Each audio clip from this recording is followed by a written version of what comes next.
Hello বন্ধুরা, আজকে রান্না করলাম বাঙালির জাতীয় মাছ পাঙ্গাস।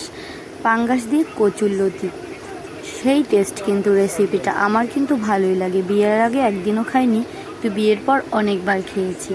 পেঁয়াজ বাটা, রসুন বাটা, তারপর মরিচের গুঁড়ো, হলুদের গুঁড়ো, সামান্য পরিমাণ লেবু দেই যাতে মাছের স্মেলটা না আসে।